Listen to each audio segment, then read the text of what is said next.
بریم پوار. پوار یه شهریه توی چین که خیلی به چایش معروفه. ما رو برای آشنا کردن بیشتر با فرهنگ چین از دانشگاه بردن اونجا.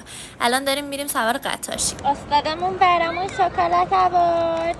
شکلات با اورئو. آقا این پشت سرم یه بچه بود، همش داشت نگاه میکرد. بعد گفتیم شاید حالا خارجیم نگاه میکنه اینا، بهش شکلات دادم رفت.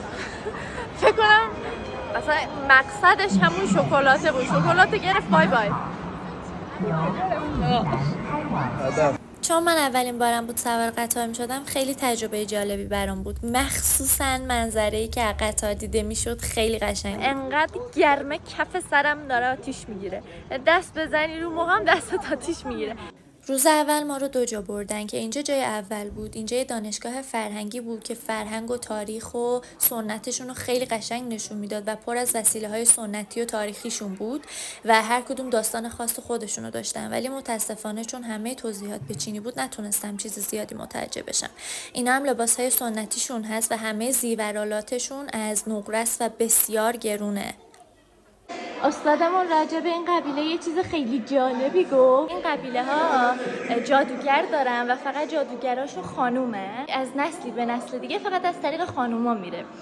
حالا چه جادوهایی میتونن بکنن؟ اینه که مثلا اگه تو یه پسری رو دوست داری اون تو رو دوست نداره، روی سوسک یه جادویی میخونن، سوسک کوچولو، و این پسره باید سوسکو بخوره، یا همین که از دماغش و گوشش موقعی که مثلا خوابه بره داخل.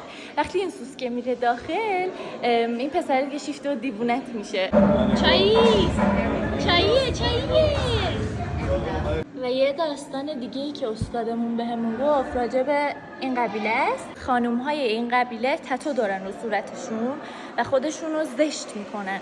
حالا برای چی؟ به خاطر اینکه زمانهای قدیم مردهای قبیله‌های دیگه، حالا نمیدونم، شاید به خاطر اینکه خوشگل‌تر بودن یا خصومتی داشتن با این قبیله، میمدن زنهای این قبیله رو میدزدیدن و میبردن و به خاطر اینکه این زنها رو دیگه ندزدن، خانوم‌ها رو صورتشون از اون موقع دیگه تتو میکنن تا خودشون رو زشت‌تر کنن.